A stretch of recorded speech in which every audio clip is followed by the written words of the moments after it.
Get ready for discovery at the 14th Annual Wisconsin Science Festival from October 14th through the 20th. Over 200 events happening at more than 150 venues throughout Wisconsin are set to inspire all ages with science, technology, and art. This year, they're spotlighting agriculture's crucial role in shaping Wisconsin's economy and culture. From interactive experiments and live Q&As with scientists to thought-provoking panels, there's something for everyone. Explore science, technology, and art at the statewide celebration. To learn more about events near you, visit wiscifest.org. Hey, CityCast Madison listeners. Before we dive into today's roundup, I've got some exciting news. Next week, we're kicking off our fall member campaign, and we are so pumped. This is your chance to support the daily stories you love about our city. We're a small team, and it's your membership that helps us continue bringing you the best of Madison. The official campaign starts on Monday, but guess what? You don't have to wait. You can join right now at membership.citycast.fm and get a head start on supporting us. Plus, anyone who signs up gets to listen to the podcast ad-free. Again, that's membership.citycast.fm. And just want to say thank you for being a part of the CityCast Madison community. We can't wait to see you next week.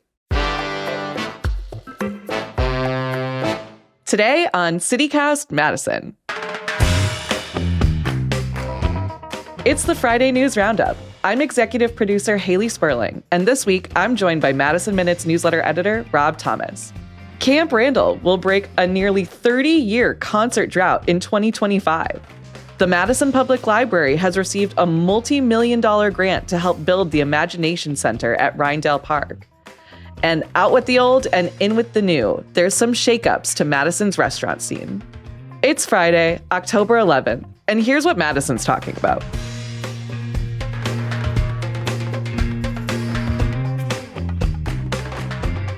Alrighty, welcome to our Friday News Roundup. Nationally, it has been a week of politics and weather, but here in Madison, the news is much more fun, dare I say.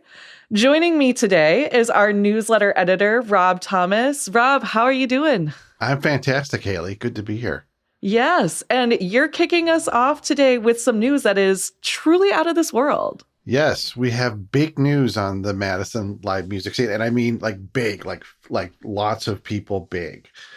Camp Randall will be hosting its first concert in nearly 30 years. Woohoo! I know. The UW announced that Coldplay, alternative rock turned pop chart juggernaut, will be bringing the Music of the Spheres World Tour to Madison on July 19th, 2025. It's like their only Midwestern stop, I think, on this tour. And so that's like, they're going to be an estimated 50,000 to 60,000 tickets sold at the show. Wow. And it's incredible. And it's the first concert there at Camp Randall since the Rolling Stones performed there in 1997. And wow. It might, and the thing is, this might not be a one-off because the local FPC Live is putting on the show. They say it could be the first of many, and they're already talking to other stadium level artists to come to Madison. Okay, that's huge because, like, first backing up, yes, like Coldplay, I was looking through their tour stop list because I was talking about this with my friend the other night. We were at Gleam. Shout out to Old Brick Gardens. We love Gleam. And I was like, yeah, Madison, Coldplay. And he's like, yeah, this is actually a huge deal because they only have like 10 North American tour stops, and Madison is one of them, which is really wild to me. It is wild. But I mean, this is the largest venue in Wisconsin, which I didn't realize. Like, it's just so interesting that it hasn't been a concert venue for so long. That there was this like 10-year period between like 1988 and 1997 when like U2 played there and the Stones, like I said, and Pink Floyd and Genesis, basically classic rock mecca. But then it stopped after 1997. I guess the Stones show and the U2 show weren't that well attended. The stadium was like half full. Oh, really? I mean, people kind of got the feeling that Madison was just too small to support a big show like that. And so we kept getting bypassed for Milwaukee and Chicago. Everybody knows you have to drive there if you want to see a big stadium show. But things have changed in 30 years. Madison has grown a lot. a lot more people here. The concert scene has grown so much. It used to be summers were kind of dead around here where the students gone. Now you have great concerts year round, big outdoor shows at Breeze Stevens, things like that. And also these stadium level tours are really becoming the standard for the live music scene, because they're like, why do like 3 arena shows where we can do one gigantic stadium level show? So that's starting to now make sense again to book bands at Camp Randall. And then on the other side, the UW, like I think they used to see Camp Randall and the Cole Center as, sports venues first. And then, if they could fit in a concert, that's great. Like I remember this was a few years ago, but Simon and Garfunkel, they had to postpone a show they were going to play at the Cole Center because Garfunkel got sick, but they could never reschedule it because the date that they were available for, there was like a high school hockey tournament at the Cole Center. But the thinking is starting to change because Wisconsin is starting to look for new revenue streams for its venues. And that indicates a new willingness, I think, to be available for big concerts. I mean, I saw one estimate that a single big football game brings $19 million in revenue to Madison. And a big concert like Coldplay will probably do the same. So that's huge. It's a real game changer, no pun intended, for the Madison live concert scene. If like Taylor Swift goes, oh yeah, I'll play Camp Randall, or or Beyonce or whatever. I mean, so what do you like? It's a real change, Hayley. What do you think about Madison potentially being a destination for these kind of big shows? Well, I'm really curious too, now that you said that FPC says that like this could be the first of many, right? Like what's going to come? I'm just thinking about like who's on these big shows now. And yeah, I'm like, could Madison get an Eras tour? Could we get like a Billie Eilish? Can we get a Beyonce show? That would be insane. I mean, imagine it's literally, we're turning the tables on its head, right? Like we're going to have all of the Chicago people coming to Madison rather than all of the Madison people going to Chicago for a show. That's pretty nuts. Personally, like I love going to live music. I love going to shows. I prefer a smaller venue. I love catching something at like the Majestic. Even the Sylvie, I think they've got like a pretty good size there going on. The stadium shows, it really has to be a band that like I know and love so much, and just to know that I'm going to have a good time. I'm, cat's out of the bag here. I'm not a huge Coldplay fan, so I probably won't be attending that show. But it's cool, and it's cool to think about, again, the economic impact that this will have on the city, that it's going to be massive. And if it can be something bigger, than just a one-off show, that would be awesome. I'm all for it. We will see. Maybe we'll be toasting Taylor Swift in a couple of years. Who knows? Right. One of my favorite things I will say about Coldplay, that they're doing kind of a whole bit for this album, is that they had like the world premiere of their new album in Moon, Wisconsin, which is just straight up 2 hours north of Madison, if you look at it on a map, at the Moon Saloon, which I thought was really actually pretty cool. That was probably the test. They're like, if we can fill the Moon Saloon, we can fill Camp Randall, right? Yes. I love it. And before we get into any more news, we're going to take a quick break.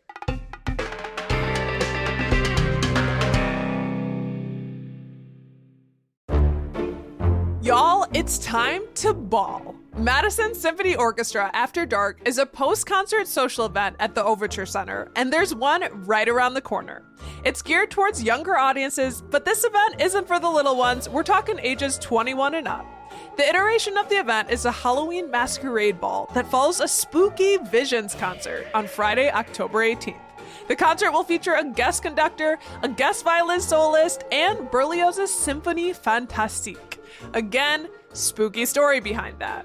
You'll want to register ASAP. There'll be food, drinks, and music from DJ Femme Noir. Dress code is casual, formal, costumed, whatever you're comfy in. The cost of the concert plus an event ticket is $55. Just the reception event is $35. Y'all, this is the perfect opportunity for you younger fans of classical music to meet musicians of the orchestra, network, and socialize with other classical music lovers in a chill setting. The event's supported by us, CityCast, Madison Magnet, and the Urban League of Greater Madison Young Professionals. Learn more and register at madisonsymphony.org/afterdark. Do it today. Explore the wonders of science at the 14th Annual Wisconsin Science Festival. It's October 14th through the 20th. With over 200 events happening in 50 counties throughout Wisconsin, this statewide celebration brings science, technology, and arts to all ages. On October 14th, dive into Crossroads of Ideas, where experts tackle the future of sustainable farming and explore the challenges and innovations shaping Wisconsin agriculture today. On October 15th, head to the iconic Majestic Theater for big ideas for busy people, Fields of Wonder. And get ready for a fast-paced, fun-filled night of nerdy flash talks, music, dance, and hands-on crafts. Science on the Square takes over the Madison Night Market on Thursday, October 17th, and then check out the Community Expo Day at the Discovery Building on October 19th. From interactive experiments and live Q&As with scientists to thought-provoking panels, there's something for everyone. Explore science, technology, and art at this statewide celebration. For details, visit wiscifest.org. Alrighty, so we've covered the music scene. Now we're digging into our libraries. We've got some good news happening here. Earlier this week, Governor Tony Evers announced that the state of Wisconsin is set to receive $115 million in federal grants to support more than 24 facility expansion or improvement projects across the state. And this includes more than $4.2 million for the construction of the new public library and imagination center at Randall Park. So this is huge, because if you'll recall, as if we haven't talked about it enough, the city is facing a multi-million-dollar budget deficit. And with that, the future of the Imagination Center was put into jeopardy. But we'll back up for a second, though, because what is the Imagination Center?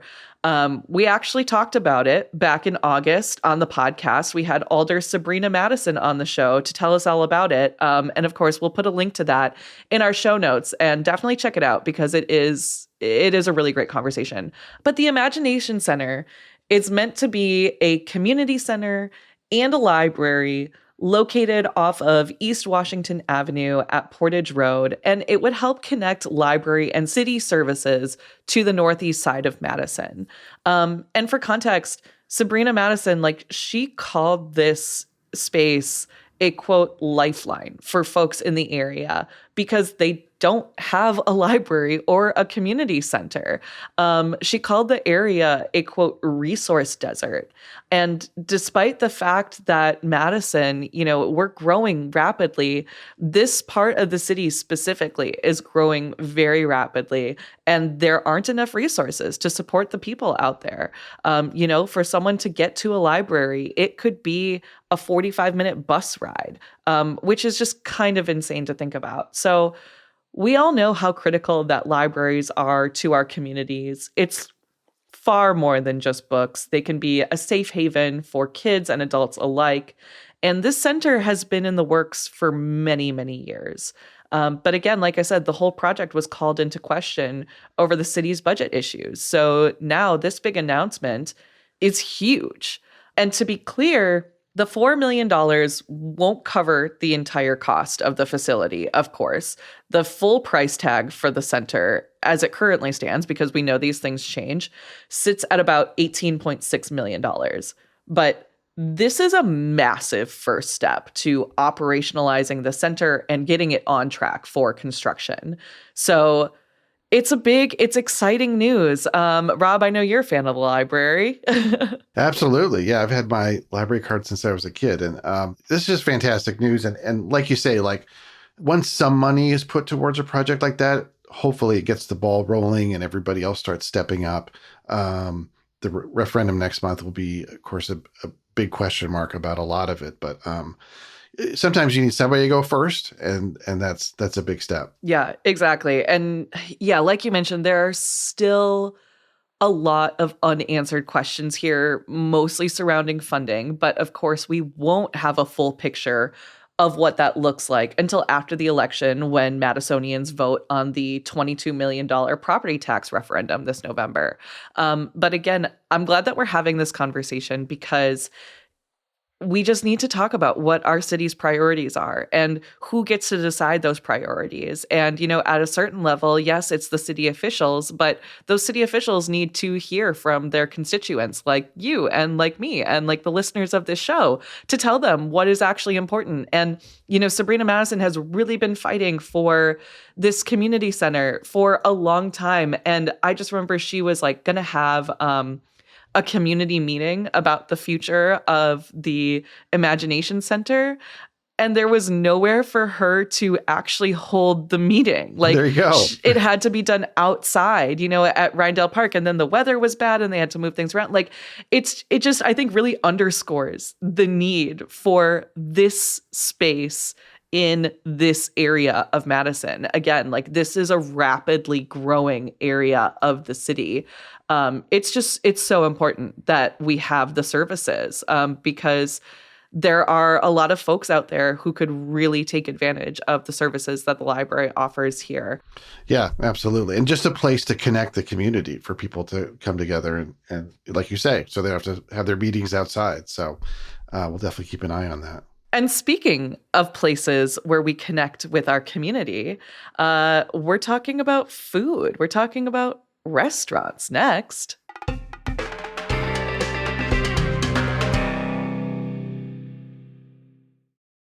This episode is sponsored by BetterHelp.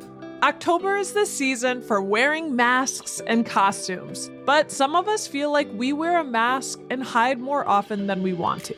At work and social settings around our family, therapy can help you learn to accept all the parts of you so you can take off your masks. Because masks should be reserved for Halloween fun, not for our emotions. Therapy has been so key to my journey. If you're thinking of starting therapy, finding a way in, give BetterHelp a try. It's entirely online, so it's convenient and flexible for scheduling. You just fill out a brief questionnaire to get matched with a licensed therapist, and you can then switch therapists free of charge at any time. Take off the mask with BetterHelp. Visit betterhelp.com/citycast today to get 10% off your first month. That's BetterHelp, HELP.com/citycast. Yeah, one thing you can count on the Madison dining scene is change. Like, things are constantly opening, things are constantly closing. So the big one on the closing front I saw this week was that Food Fight announced that it's closing Deluxe, which has been on Martin Luther King Boulevard, just east of the Capitol, since 2012, I think. They're closing October 30th. And so you got a couple more weeks to get that smash burger, that boozy shake, which I once enjoyed. They're good. They're good. They're darn good. I'm not gonna be ashamed of that. That's a good. that's a good time. Yeah, one of those big booths. And Food Fight, as they've done in the past when they close places, that they said they're gonna make it a priority to find jobs for their staff at their various other restaurants around town.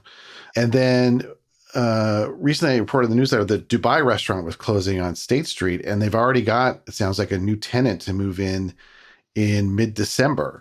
A Chicago restaurateur, Hugo Leung, announced he was going to open a late night kind of Japanese restaurant and bar there by the end of the year. It's called Izakaya Kuroyama, and it's like, sake, beer, craft cocktails, and food.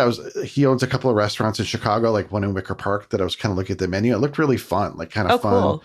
Small plays and kind of creative takes on traditional food. Remind me a little bit of Notchspiel in that way, I think. So, ooh, I love Notchspiel. It just sounds like a great addition to State Street, especially because he's going to focus on the late night. There's he said there might be some lunch, but the basic hours of operation would be like 5 p.m. to 2 a.m. So, huge. That's huge. Yeah. So we need more places for those late night eats. So that's really great. We really do. I was just talking about this with my friend the other night too, is that like there's so few places that are open past, well, what he called a reasonable hour. Just because we were going to Glass Nickel at 10 p.m. I was like, I think that's past a reasonable hour. But I think there is such a hunger, especially now that the students are back in town. There is a literal hunger for late night food, and there are so few places that you can get it. And I mean, I know a huge part of that is the pandemic and the way that it changed, just the service industry in general, the way that folks don't necessarily want to work those hours. That's very fair. But I think that there's definitely a want for it on the consumer side. And hopefully there's enough of that want to satisfy, the business needs, right? So Yeah. I'm down for some late night sake. That sounds fun. And small plates. That sounds great. Yeah, you can't live on midnight pizza alone. Like, right. Ian's was always my spot after a show or something like that.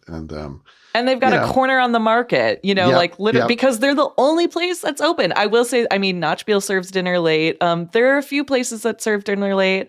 I'm curious, if there's anyone listening out there, where's your go-to late night spot? Send us an email, madison@citycast.fm. I'm very curious to know because again, it just feels so few and far between. I don't know. I wanted to circle back to Deluxe for a minute, though, because I've been to Deluxe several times.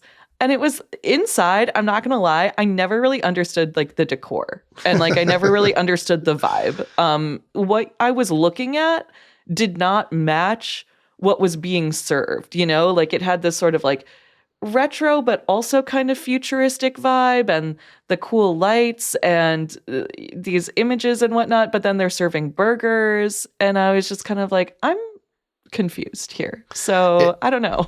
It was a little bit of a time capsule from a different time in dining, which 10 years ago, where it was like, it looked like kind of a cool cocktail bar, but yeah, then you're getting a salted caramel milkshake with whiskey in it, which again, I'm not complaining. No, delicious, delicious.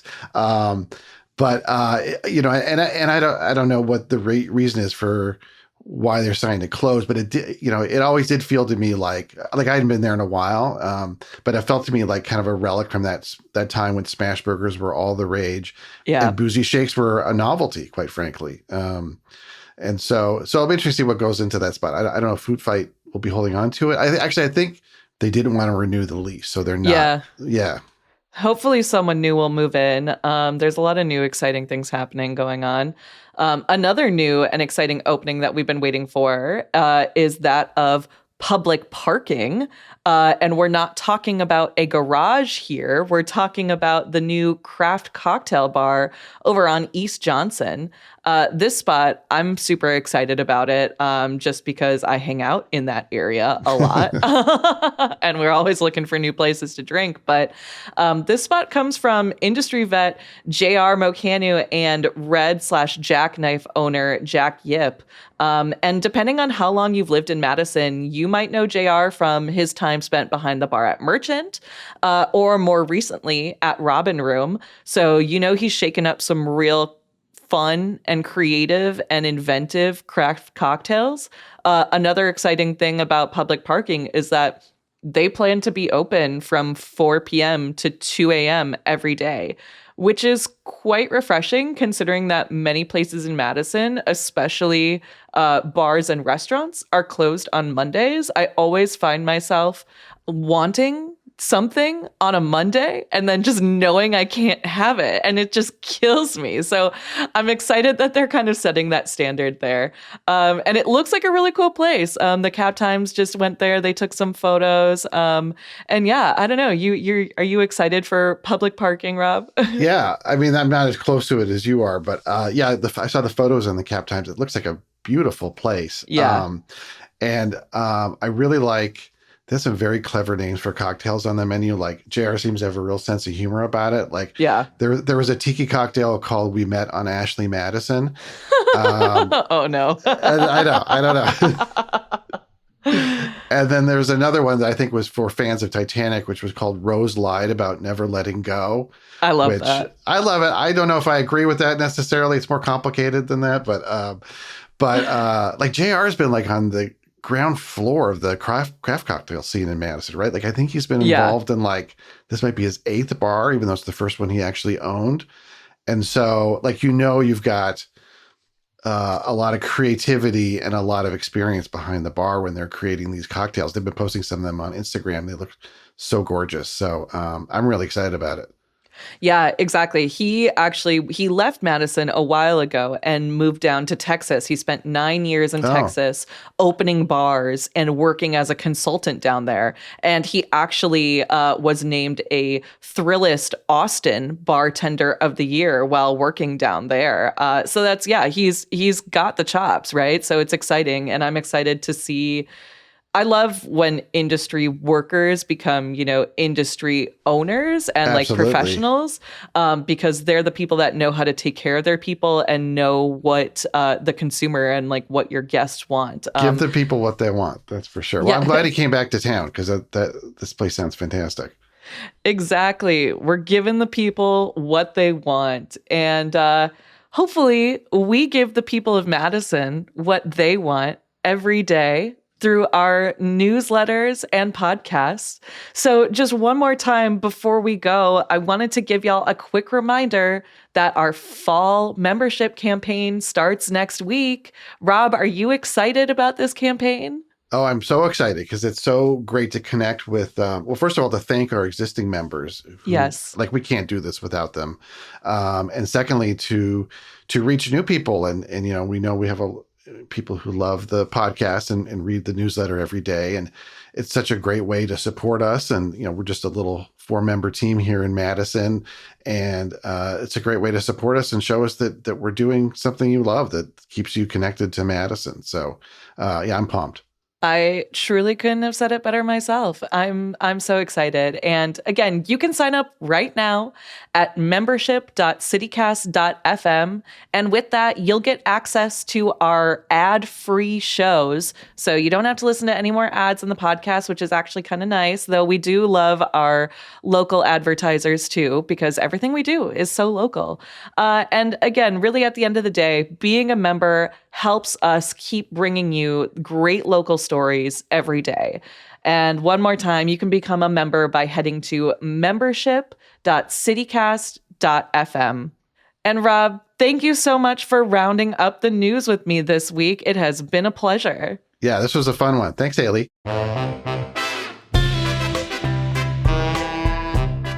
Alrighty, and that's all for today here on CityCast Madison.